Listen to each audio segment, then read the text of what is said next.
Welcome to Murfreesboro Storytellers. The month of March is Women's History Month, and we're presenting a special program taped at the Rutherford County Chamber of Commerce headquarters about Women's History Month.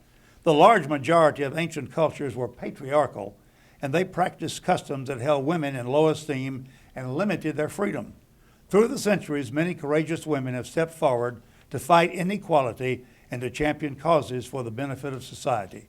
Their work to break down barriers has allowed future generations of women to pass through without resistance. So Women's History Month honors those women, and we honor three that are local guests here in the taping studio today. Stephanie Brackman, Vice President of Operations, Rutherford County Chamber of Commerce. Welcome. Thank you, John. Deborah Roberts, who is Financial Accounting and Reporting Staff, the Tennessee Small Business Development Center. Welcome, Correct. Deborah. Thank you. And Paula Mansfield, who is Senior Vice President, First Tennessee Bank. Welcome, Paula. Thank you. An interesting coincidence is the relationship that you ladies have had with each other over the years. Start that off, Stephanie. Well, we certainly have a long history and tenure together, both personally and professionally. Paula and I went through Leadership Rutherford together in 1997 when I was working at MTSU. At that time, I also happened to be working for Deborah Roberts and had been since the early 90s. So our paths have been intertwined for quite a number of years. Interesting coincidence of three outstanding ladies from here in our community. Thank you. Deborah and Paula and Stephanie. Stephanie, tell us where you are in the Rutherford County Chamber of Commerce other than the title. You've been here for how many years? It'll be 17 years this year that I have been with the Chamber of Commerce. I started in 1999 when we had about 6 employees, and now we have 28. So I certainly have seen a lot of change within this organization. I also am the Director of Leadership Rutherford, something that I feel very strongly about and have a huge passion for. Certainly have enjoyed working within both organizations, and it's something that has been extremely rewarding to me throughout my career. I'm sure. What did you start out as? What was your title or your job? Well, I don't really like titles because I think that you just have to do whatever you have to do to get the job done. And when you're leading a group of people, they have to see you doing what you're asking them to do. But I will humor you, and my title back in the day was just simply a director, and then as we grew, we added different individuals to the organization and had to make some title changes. Okay. And I've known Stephanie and worked with her for a number of years through the Chamber and Leadership Rutherford. And Deborah and I go back to Pi Sigma Epsilon at MTSU. Yes, as a student. Deborah, tell us about your work experience. How long have you been with the Small Business Development Center? Well, I've been with the Small Business Development Center for just a year now. I'm Okay. temporary hourly employee there. But prior to that, I worked at MTSU for 19 years. Okay. Took the buyout in 2010, had opportunity to stay home and be with my family and do volunteer work. Sure. And then longed to get back to MTSU once my kids went to school, and was thankful for the opportunity to come back to the Small Business Development Center. And you started out at what level employee? I started out as an accountant. Okay. It was a new position at MTSU in the business office. Manager of Financial Systems and Procedures, I believe was the title. Again, truly made all that up at the time. Brand new position, and one of my first jobs was to actually create the new ID card that we have now. Back then we were doing Polaroid pictures, and one of my first tasks was to actually help bring on the new magnetic stripe ID cards. So that was my first job. Decided improvement then. Yes. And Paula, tell us about your experience as a banker. How did you start out in banking? I took a course in high school in banking and got very interested in just all about that particular industry. Began as a teller while I was working my way through college and entered the management training program upon graduation from MTSU. And then just began my career in banking for over 30 years. And all three of you have been involved with the organization Cable. Tell us about Yes. Cable and what is the organization designated for? Right. Well, Rutherford Cable is an organization that is connecting women with opportunity and moving women forward. And it is a great honor to be associated with these women. Stephanie was one of our founders. There were 5 founders of the organization here. There was some conversation within the Chamber of Commerce, and Stephanie led the charge and said, this is a group, there's a lot of pent-up energy here in our own community, and let's see what we can do to make this work. Deborah and I both were charter members. We jumped on board right away, joined the board, and both have held leadership positions within the organization. So fast forward 7 years later 260 members, My word. and still a very relevant piece to the female business community here in our county. Paula, tell us what specifically does cable do to help a young lady that's just starting out in business and work to be able to develop and make progress? There's several programs that we offer to try to meet those needs, both professionally and personally. One of the programs that I think is most relevant to your question about the young professional is the mentoring program, where a young professional under 40 is partnered with a seasoned professional for a period of time. It's usually about 6 months. There's a defined program where they work through goals, they work through strategies to really help that young professional develop her career. In the meantime, there are workshops available so that others can interact with that young professional and really begin to shape and mold the direction that she wants to go. At the end of the time, the program's over, but the mentoring still continues. There's a young woman that I went through the mentoring program with 2 years ago, and we still meet every month and talk about issues that are concerning to her and topics and things that she's able to share. It's just her, all about her time, and I'm just there to really listen and provide that support to her. Deborah, have you been in the mentoring program? I haven't been into the mentoring program exactly, but I do talk with a lot of the, I guess, the members. I oversee what's called the Buddy program, where we actually help to connect new members with seasoned members. And in doing so, I have conversations with the new members to try to figure out what their goals are, what they're looking for in being a member of Rutherford Cable. And then I help work with the seasoned members to help make sure they work with them on just putting them together with the different programs that we have so they can get the most out of their membership and just help them grow both personally and professionally. What's some of the typical problems or issues these young ladies bring up that they need help on? I think what I have seen is they just need a sounding board, another professional within the community that understands the dynamics of the community, has listened, understands their role. And I'm sure there are other resources for that young professional, whether it be someone at the office or even within their own family. I think sometimes stepping back away from that and having a little bit of distance between allows a lot of conversation to happen and naturally bubble up. And so it's not like you're talking, although we all talked about earlier how our moms have influenced us, it's different than talking to your mom. Just like, oh honey, you can do this, you can do this, more a cheerleader role. And what I have found is that people at work, there's some things you just don't necessarily want to share, particularly if you're in a supervisory role. Your resources are somewhat limited as to who you can really bounce those ideas off. So I would say sounding board would be the best opportunity to really listen and go, well, have you thought about that? What about this side of that? And really just help her to begin to understand. I think it's probably the most value.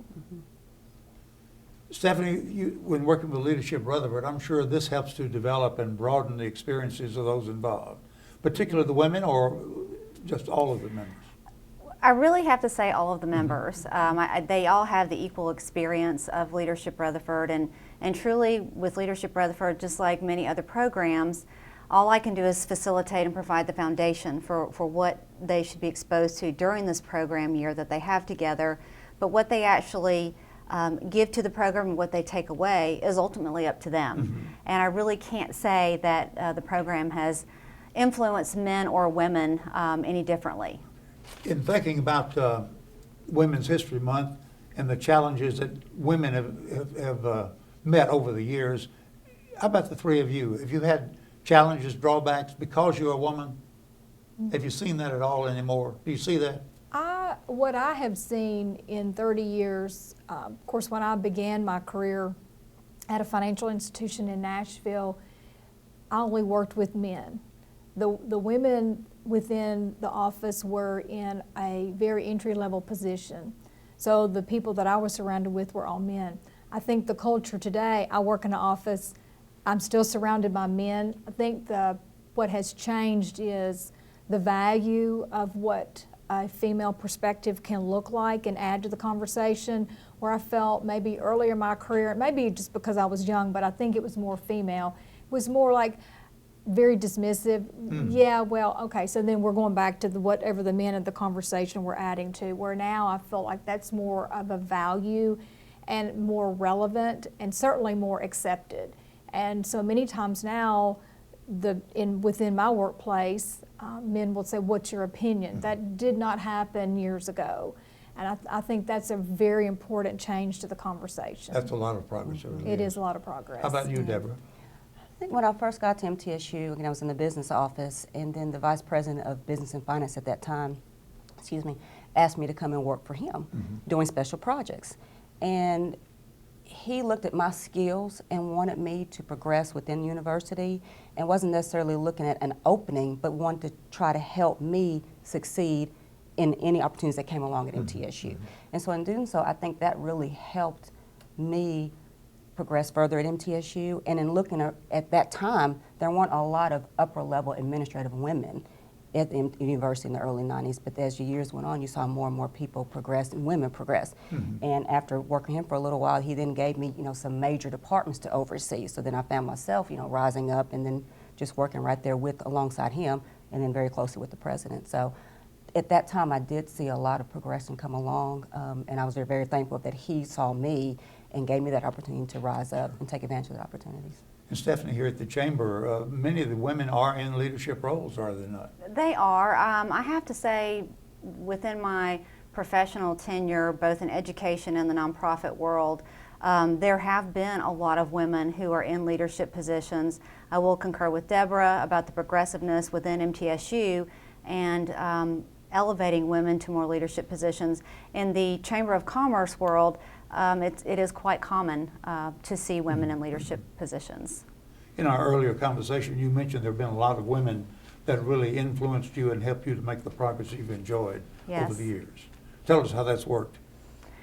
Well, it would be very challenging for me to say one particular female or two particular female have made a huge difference in my life. I think collectively, based on timing, based on where I was in my life, based on circumstance, there have been numerous women who have had the power to influence me, to lift me up, to empower me, to do better, want to have more, and helped encourage me and build my self-confidence to realize that the only thing holding me back was me. And if I could learn to embrace me and accept me for who I am and the skills and the talents that I possess, that there really were no boundaries, based on my skill set, regarding what I could do. Being a woman had nothing to do with it, is what you're saying, essentially. Well, I think sometimes being a female did have something to do with it because, going back to what Deborah said, we've seen so much progression over the last few decades of women in leadership positions. I think it's taken some time. I also think that, and some women out there may not agree with me, but women, good, bad, right, or wrong, have been put in the position where we've had to prove ourselves. And so many more women, whether it's through mentoring or men in leadership positions who have given women like Deborah the opportunities, when we've embraced those and we've been able to prove ourselves to a certain degree, it's been pretty eye-opening to see what women can actually do and the difference that we can make and the perspective that we can bring to the table. And talking about what women can do, I think about Ray Seddon as an astronaut from our community. How could you get any higher than Ray Seddon? You can't. And she is, and she's so humble. And I think that the way that she carries herself, and I'm just so proud to know her and be able to learn from her. And I think that's the other piece of it, even though we're still continuing to evolve into ourselves professionally and personally. And I love what Stephanie said about that aspect of it, but I look at someone like Ray and I learn from her each time I talk with her because she is so accomplished and she's so humble and she's just a brilliant woman, and she would reach out and help any woman or any person for that matter, because that's just the kind of person she is. I mentioned earlier that Elizabeth Dole had been in our community several years ago. Yes. And I remember at a Red Cross gathering, I remember her talking about the glass ceiling has been shattered. So from what you were saying, that's very true then, even more so today than when she said that. I would agree that is the case. I still think there are many industries where women are still having to fight. But I really sincerely believe that the position for women in the workplace has changed, and it has evolved to a point where there is much more equality than there's ever been. And if I've even done one small thing in my career, to help move that along with Paula and Deborah, that makes me so proud. Sure. Because at the end of the day, we're all the same. Whether you're male or whether you're female, we're all the same. Good observation. I remember in World War II, when all the men were off in fighting World War II, that the women really had to step up and even do jobs in the factories. Yep. And the song Rosie the Riveter, I remember, with the women doing riveting jobs, making airplanes and tanks and everything else. So that was a great beginning, I think, of getting women really recognized for what they can do. I think of Susan B. Anthony. I did not know her, but I know of her. Amelia Earhart, Eleanor Roosevelt, so many ladies down through the years have really made progress for women. Absolutely. For any that you think of that you would mention that not necessarily are idols for you, but others that you think about that make great contributions in our community as far as women in leadership roles? Ladies? Well, certainly. Paula and Deborah, I'll start with them. Well, and I think each of the three of you. I would certainly put Kathy Jones on that short list, Andrea Lowry on that short list. These are such accomplished women, and not only have they given to the community, they still continue to give. And I think that's just embedded and kind of hardwired in their nature. And certainly, we talked about Ray Seddon, but I would say Ann Davis. I mean, the list is so long, and these are all women that we know and are just so proud to call friends as well as colleagues. I would put Terry Sterling Donovan in that category. There, again, are just so many women that we're very blessed in this community to have such a strong support system for one another. And I think that's an important piece to this conversation too, is that the whole concept of lean in and really help one another, and it's not, it's really a matter of continuing to support each other and celebrate each other's accomplishments. The Athena program will be coming up really soon, and that's going to be a wonderful time to celebrate young professionals as well as seasoned professionals within the community, and we'll have a chance to honor and celebrate these women at the end of April. And is that through cable? Right. Yes. It's an international, Athena is an international organization, but it is supported by cable. So what are the prerequisites or the qualifications that women will have made to be recognized in the Athena program? They will be recognized as leaders within their industry or within their company or within their nonprofit organization. So the organization has submitted the name of someone, of a female leader within their ranks, and want to have them celebrated for their accomplishments. And then one will be honored with Athena, and the other ones are celebrated just as equally. And those announcements will be made sometime in the near future? Yes, April 28th is the actual award ceremony for the the Athena nominees, and then the young professionals the week before at the Rutherford Cable breakfast meeting. They'll be recognized there. So the recipient names. Winner may not be the right name, but Recipients. the recipients will be Yes. announced at the April Yes. 28th. Yes. Right? Okay. Yes. Who are some of the Athena Award winners in the past? Some of the ladies you've mentioned? Well, I know Ray Seddon is up for Charity Circle, had nominated her. Chi Omega Alumni Group nominated Susan Young. And then on the young professional side, Chi Omega nominated Lady Lowry Hamilton. So these are young women that are up and coming, and women you want to watch. Yeah. Some of the other ones. But we have 10 total young professionals, and we have 12 of the nominees. But this is just the third year that we've actually had the event here in Murfreesboro. As mentors, I'm sure you've probably done this, but I'm thinking about a young woman that wants to get into business, get into work, get into community activities, and comes to you for advice. What would you tell her, Stephanie? Well, I think there are a lot of things that I would probably tell her, and I probably couldn't do it all in one meeting, but If that's all the time I had, I would probably tell her to observe a lot, to pay attention to what is around her.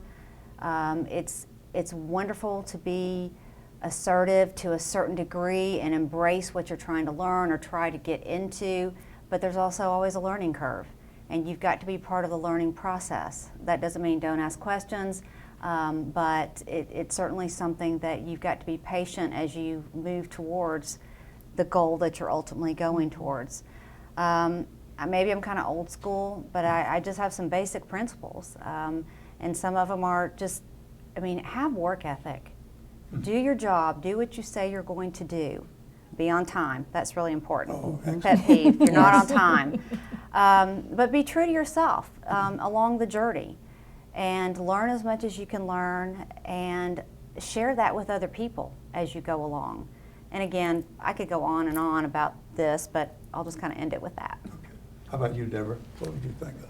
Well, I think one thing is take advantage of the opportunities you're given. You may have a job to do, but don't be afraid to ask for something else. Don't be afraid to say, oh, well, I kind of want to see what you're doing with that project. Try to learn as much as you possibly can to help, improve your skills and prepare you for that next opportunity, wherever that may be. But definitely get involved in the community service activities. But definitely try to do more than is expected of you. Very good. Because that's how you're definitely going to be recognized and feel good about yourself. And I've always been told, learn more of the jobs around you, not just your job. Exactly. So when that time You're comes, marketable. you're ready then. Yeah. Paula, what do you think of? I would add, and Stephanie alluded to this, and so did Deborah, I would add, know what your personal strengths are. Know who you are at your inner core, whether you take an online test to find that, you read a book to find that out, but I'll really be able to articulate and identify that, and then surround yourself with people that have other strengths that are your weakness. And I think that would be a critical piece of information I would share with a young professional. You mentioned the work ethic a few minutes ago. That's what has brought so many industries and companies into the South, Tennessee in particular, because everybody here has grown up with that work ethic. They believe in giving a day's work for a day's pay. And that's not always true in other parts of the country, I think. I would agree. So I'd say that has a lot to do with the progress we've made in our community. To that, I would add MTSU has been a strong player in that. Having gone to that university and worked through school, my friends all worked as we were going to school, my children have worked as they've gone to school. It is definitely a college where you have to learn to manage both. And I won't say balance, because I don't know that it's ever equal balance. It's always just integrating the two together. And that is cultivated at that collegiate level. And I think with so many graduates within the Middle Tennessee area that come out of MTSU, that helps create that culture of work ethic. As far as your degree or degrees, what most of all has helped you in your formal education to be able to succeed? Not just other than the book knowledge, if you will, of the particular topic. I think OJT, just that on-the-job training, where you are watching, listening, learning, absorbing like a sponge, and then making mistakes. I think that's what I've learned more from the mistakes I've made than ever from the successes. Successes are just your time to celebrate and have fun. When you're making the mistakes, that's when the real learning happens. What about disappointments that you all had, mistakes you've had, and how you overcame them? Don't like to think about that part of life, but that happens.